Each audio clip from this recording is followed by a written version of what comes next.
verse 8, yun ini.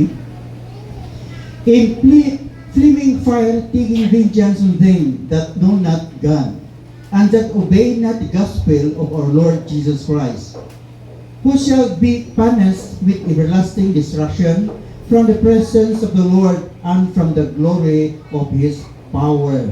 No? Ining wala ko nung isunod sa gospel, doon na ito punishment. Doon ay pangutan ba, what if wala biabot ang gospel nganhi kanato? What if nga kato mga tao nga gitugyana ni Jesus sa pag-preach sa mga word nagtinapol? What if kung ang kidaiya sa gitawag disciple kaniadto samas atong kinaya karon, unsa kay mahitabo sa gospel? May pababrihan, no? Mag-praise pa. Hallelujah. Lord, salamat kayo sa imong pagkamaayo. Gado nami opportunity karon nga maminaw sa pulong. Hinuwa Lord nga kining mga mensahe dili masayang Ginoo. Dili ubalik nga walay mahitabo Ginoo. Kung dili magapenetrate kini, magaministeryo kini sa among tagsa-tagsa nga kasing-kasing karon. Hatagi kami wisdom, knowledge Lord, aron masabtan Ginoo kini mga mensahe para kanamo karon. I-anoint ang imong alagad karon aron tungod na Ginoo Dios. Dili masayang kining panahon nga niya kami ning mga dapit in Jesus mighty name. Amen and amen. Aron topic karon, win the lost while we can. Win the lost while we can. Samtang makahimo pa ka, saman. Mangabig gyutag sa gitawag og kalag soul. Kining pag-win og soul gihatag ni kaniadto, no? Unya kung katong gihatagan sa atong Ginoong Kristo kanang wala mi kuan, wala mi naminaw, wala mi buhat ang buot kaigsoon unsa may tabo sa gitawag og pulong sa Ginoo. Dunay mga verses nga among nahibaluan kaniadto, diin kini mga verses mo koy among gi-share kaniadto kay mao mong tuy gitudlo kanamo sa among mga pastor sa John 3:16, Romans 3:23, Romans 6:23. Moro ginay among balik-balikon aron among i-share ang pulong sa Ginoo. Pero sa atong sitwasyon karon, daghan ng mga pamaagig soon nga atong ma-share ang pulong sa Ginoo, daghan ng mga verses igsoon nga gitudlo para kanato aron tungod niana ang pulong sa Ginoo moabot diha sa atong panimalay. Amen ba? Kung imong tan-awon guys sa mga YouTube, sa imong tan-awon diha sa mga Facebook, daghan kay nag-share sa pulong sa Ginoo. Ang pulong sa Ginoo na ang mga Facebook o sa YouTube igsoon, dunay mga nagtudlo dito, unsaon nga maghimog cell group, unsaon maghimog life group, unsaon nga mag-lead og kanang gitugyang people, unsaon pag-lead sa gitawag og kabataan nga mahimong mahangtong sa pagpangalagad nga sa Ginoo. So, kung imong tanawon murag advantage ta karon kay sa mga tao kaniadto igsoon nga giingnan ni Jesus, go and preach the gospel. Amen ba? In the book of Acts chapter 1 verse 8, no, kung imong tanawon bitaw nining mga libro, kini pag-ingon ni Jesus nga, you shall be my witnesses unto Jerusalem, Judea, and Samaria, and unto the end of the earth. Ang gisgutan nila, ang gisultihan nila, kining 120 believers igsoon. Mingon si Jesus sa Mark 16:15, go throughout the whole world and preach the gospel. Kung naata dito atong panahon na ba? No? Kung naa ako dito atong panahon na, tingali daghan kay kog pangutana sa atong Ginoong Kristo. Ngayon nga, go and preach the gospel. Unsaon man ako pag-adto?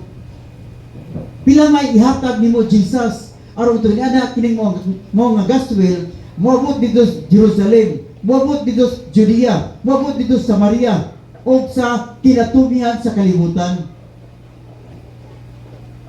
Pila may imo ipabalon Jesus? Kay lisod kay igsoon nga mulakaw ka nga way kwarta. Lisod pa kay haykon gikan sa Jerusalem ngadto Judea igsoon, no? Kunyawa po may mga barko kaniadto. Karon ang atong barko na may makina. Kaniadto ang ilang sakyan igsoon kanang tayhupon ra og hangin. Kung may hangin, layag ra kaniadto. So kung imong tan-awon lisod kay igsoon ang pagbuhat sa gitawag og disciple, pero ngano man nga ang pulong sa Ginoo miabot man kanato karon. Naabot igsoon kay bisan pa man sa kalisod miobey sila diha sa atong Ginoong Hesukristo. Amen ba? You will be my witnesses unto me both in Jerusalem, in all Judea and Samaria, unto the ends of the earth, igsoon. Wala sila'y magamit kaniadto, wala'y mga trucks igsoon nga ilang ipanghatag niadto mga panahon na. Kung kay wapay mga printer atong panahon na, lisod kayo wapay mga cellphone atong panahon na, kanato karon daghan tag cellphone. Pwede ta makashare sa pulong sa Ginoo pinagi sa cellphone, so atong undangon ng sigsayo-sayo sa cellphone.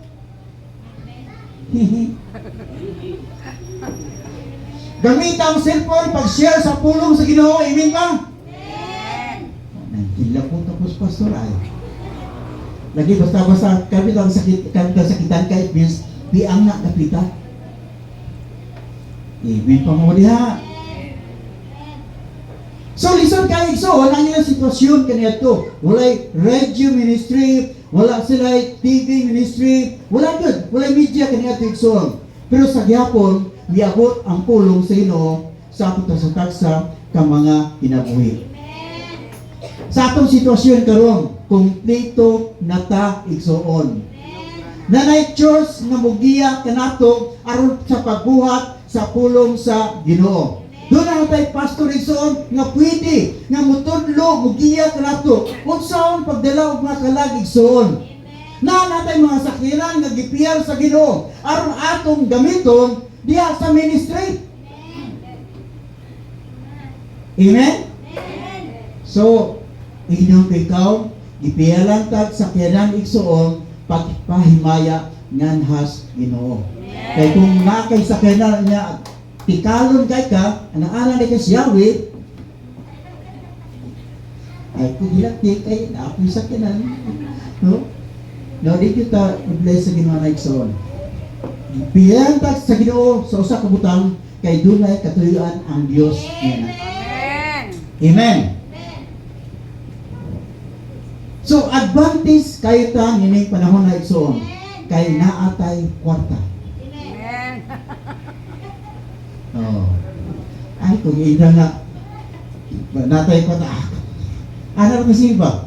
Ayaw pag kon ba kanang warag baksidor ba? Nasilag nangungok. Sino pangungok, no? Share sa blessing igsoon labi na para sa puluton sa Ginoo. So, grabe nato ka-advantage kay sa mga disciples kaniadto, kay sa mga believers kaniadto igsoon. Amen pa mo diha. In the book of Matthew chapter 9 verse 37, the harvest truly plenteous, but the laborers are few. Verse 38, pray ye therefore the Lord of the harvest, that He will send forth laborers into His harvest. The harvest is plenteous. Ano say plenteous? Grabe kadaghan. Sa John chapter 3 verse 13, for the harvest is ripe, hinog na. John 14:35, lift up your eyes and look in the fields, for they are white already to harvest. Sa may kanang andam na, no? Andam na para sa mao nga harvest. So sabi sa harvest? Pag-ani. Pag-ani. Okay. Dila pa hinon sa Jeremiah chapter 8 verse 20. The harvest is past, the summer is ended.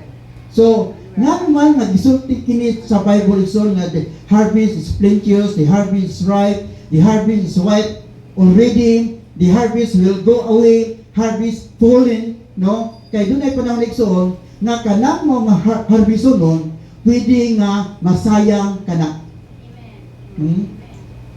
Daghang kaya ako maagian ba nga, uy, ang mga kanang harbison bitaw nga mga humay na nga tagak na ba og nanurok na hinuon ug balik. Nga naman kay why nag-harvest igsoon sa mao nga butang. So all over the world, we can see those harvest is already white. We can see the harvest is plenteous. Dito sa laing nasod igsoon, doon na po'y harbisonon dito. Muna bitaw nga naghimuta sa gitawag o mission offering nga naman nagpadalatag mga missionary igsoon sa laing dapit. Aron to na ang gospel moabot niadto mga dapit igsoon. Nga naman di man ta makadto. Di kita makadto laing baryo, nga naman kapuyan ta. Muna bitaw nga nagpadala ang atong simbahan, nagpadala ang atong reliyon igsoon o mga missionary sa laing dapit, sa laing nasod, nga naman to kay nagkinahanglan ko sila sa gitawag og gospel igsoon. Sa atong atong masabtan sa matud pa sa kuan akong nabasahan, dunay 8.3 billion people on the face of the earth. Din daghang sa mga sikta igsoon nga wa sila mituong nga si Jesus Christ maoy manluluwas.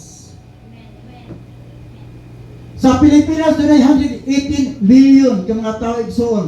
Pero daghan niining 118 igsoon nga mga tawo nga wa mituo about Jesus. Sa Mindanao dunay 27 million igsoon, no? Pero pila ra ka ang mga tawo nga nangalagad nga nas Ginoo. Sa Lanao area dunay 800,000 igsoon. Pero dili tanan nga mituo about Jesus igsoon. Sa Osamis, sa senso sa Osamis 140 and 338 voters igsoon. Pero pila ra ka ang tinuod nga nangalagad diha sa Ginoo. Yung ato pa sa kinabasahan, sa matag oras dunay 6 to 7,000 nga mamatay igsoon. Harbisonon nung tani sila. Pero wa na harvest igsoon nga naman nalaglag na sila. O pila ka kanila igsoon nga namatay nga way Kristo diha sa ilang kinabuhi. Munay harbisonon na to igsoon, masayang ba, no? Ang giandam nga mga kalag sa Ginoo, masayang nga naman tud kay kita gitawag Kristohanon, wa man mi-share sa pulong sa Ginoo ngadto kanila. Amen pa mo diha. Matapos ni Jesus, go and preach the gospel. So, kaniadto nagpagamit sila, nga walang-wala sila igsoon, unsa pa kita karon nga naa ang tanang nga gihatag sa Ginoo ang makashare ta igsoon sa pulong sa Ginoo. Ha? Gihatagan ta kaalam nga nas Ginoo. Gihatagan ta og knowledge sa Ginoo. Gihatagan ta og gitawag og grado sa Ginoo. Aron to ganina igsoon, makashare ta sa mga taong dunay grado. Amen. Makashare ta nitong professional igsoon nga naman kay gihimo ka sa Ginoo nga professional igsoon para makashare po ka ni adtong mga professional. Hallelujah. Amen ba? So ayaw saya nga ang gi-equip sa Ginoo dihas imong kinabuhi igsoon. Ayaw saya nga ang panahon igsoon nga malaglag ang atong minahal sa kinabuhi nga wa nato sharing sa gospel. Daghang kay tagiangkon nga mga BFF pero ambot ato ba nang gishiran sa pulong sa Ginoo igsoon. Malaglag na sila o mag-actos na sila igsoon sa kalayo nga naman to kay ikaw nga nakadungog sa gospel wa man imo gi-share ang gospel nga imong nadunggan diyas imong kinabuhi. Sa diyan dito mi sa Cebu nag-ampil mi sa convention nga gipalaray mi mga DS nga gipamatana ko ni Bishop TJ pila man kakalag ang imong gihandom para sa imong simbahan ko. Sa 300 lang pastor mingon ako sa 500. Asa mo tamanang kong anak? Ha? Asa mo tamangita anak? Pwede nga mahitabong ang 500 igsoon kung magpidabangay kita. Kaya dili na mo kaya igsoon, labi na tibuan na akong asawa. Agay? Ha? So ang gospel mahimong mo moabot din sa Osamis, moabot niya sa atong barangay, moabot niya sa atong pamilya, piniagi kanato igsuon. Mahimong mudaghan ang mga tao ng mga lagad nga sa Ginoo sa diyan magpagamit ta sa Dios. Balita maghilot ka. No? Sa diyan maghilot ka. Ang Ginoo gigugma nga na kanimo. Ngano na, di ba? Sa diyan mamulkit ka brad Kingdom. Ang Dios nahigugma nga na kanimo. Pero ayaw lang kay sigiha kay basig mo dyan. Ay okay na brad, sakto na brad, kaya na pabay na brad. Kaya mga sakyan biya po taon. Amen pa mo niya. Sa eskwelahan. Pilitang na makashare sa pulong sa Ginoo.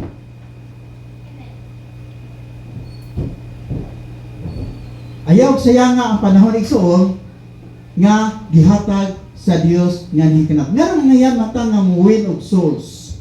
1 Thessalonians chapter 2 verse 19.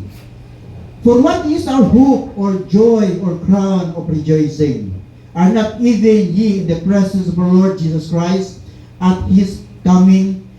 Sa diyan dito, nangat sa langit igsoon, doon ay gitawag og crown of rejoicing.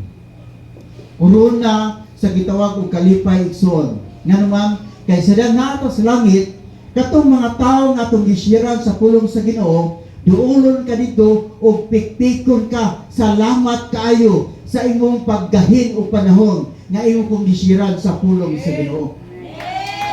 Amen. Sister Bibi, doon ay panahon nga sa diyan na nakas langit. Doon ay tagalapyahan ng doon nga na kanimo. Salamat kaayo Sister Bibi.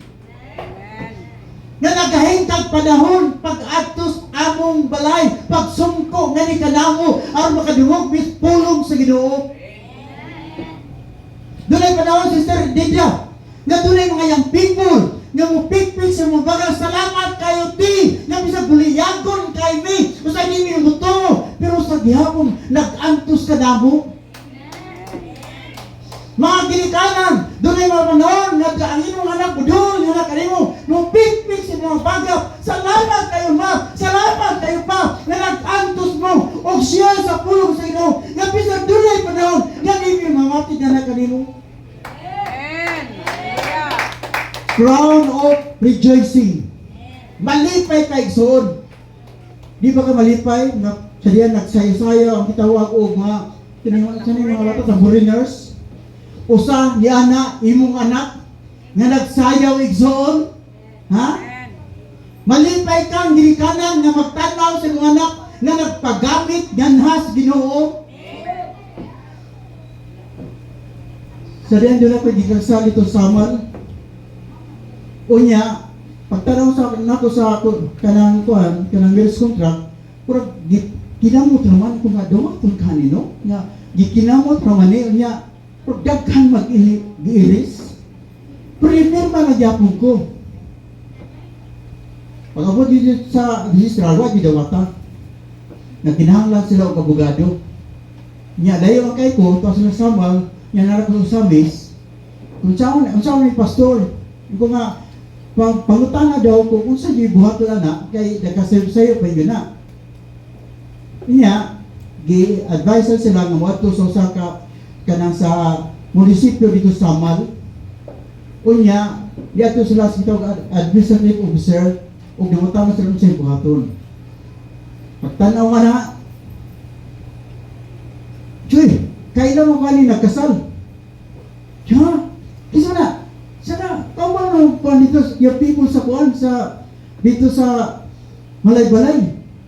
Muna akong kuyugan kanya ito, sa diwa ito na siya simbahan. Ya, gitawagan ni kanila mo. Pastor, dakaila ang kuan kanang kining attorney diri. Yung pinsam na. Siya mo niya ngalan mo niya. Ay, ako nang kuan sa mga yung people ko gila nako. No? Nalipay ko nga nakadungog nga doon ako yung people nga nahimong attorney unya pastor pa yun dito dapita. Makadungog ko yung people nga nagpangamit sa lang simbahan. Nalipay ko nga naman. Gikan na diri. Nalipay ko nga si Jid Paktol, Jake Paktol, na yung ng pastor dito sa Kuan, sa Kiling Cebu.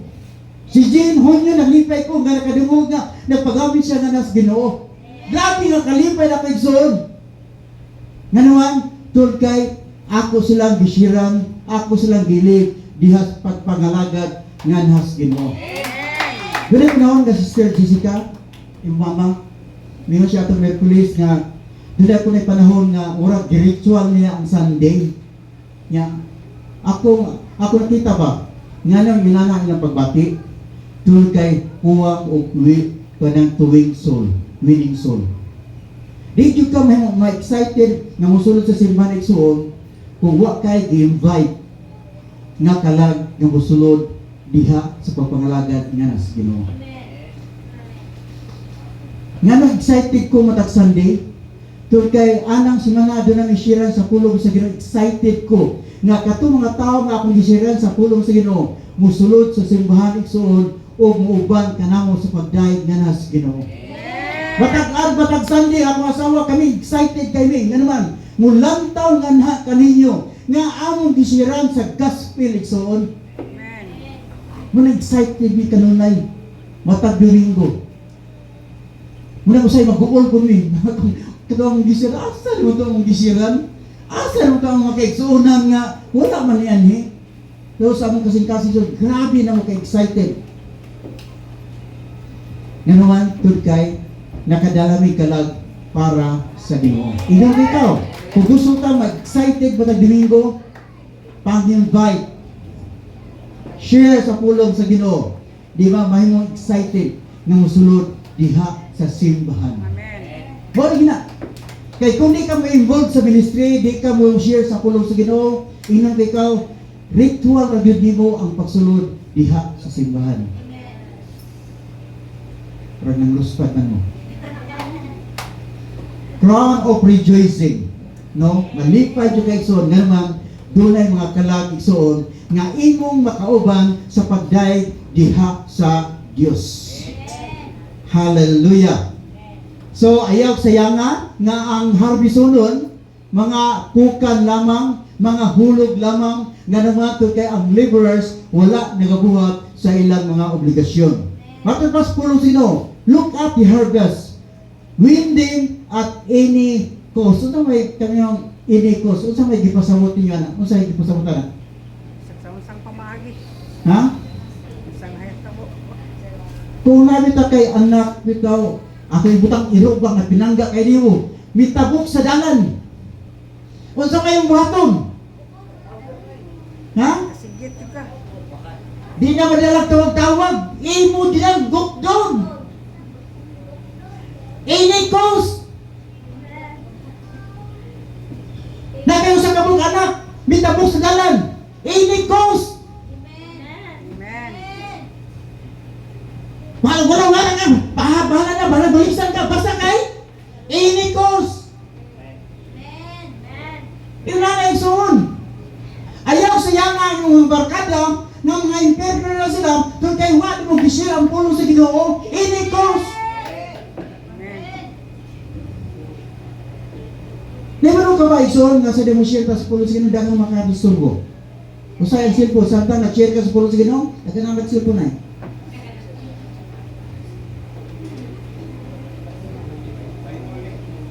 Lagi ito mga Bible study bitabi. Man, kudak-kudak na samtang nagdag sige na, ala-ala na niya. Ha?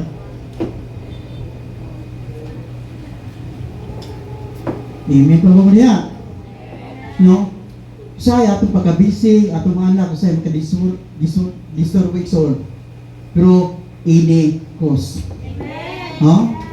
Ang usa ka soul winners never get tired of winning souls, never give up, never quit igsoon. Win them at any cost because the harvest will soon be past.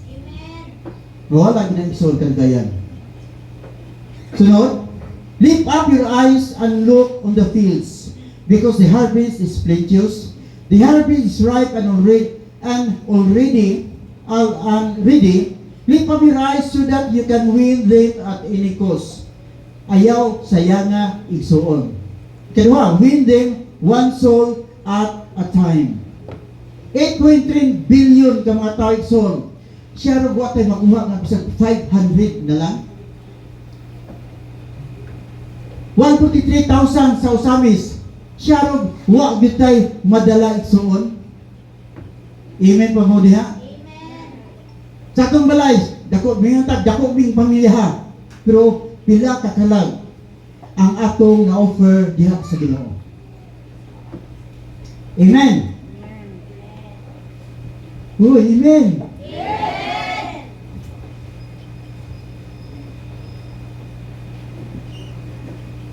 Doon sa kakwan, si Kapitang Kwan sa Amazing Grace, writer sa Amazing Grace na kanta, si John Newton, naluwas siya tungod sa usa ka young people nga mihatag kanyag usa ka kanang espirituhanon nga kuan gospel.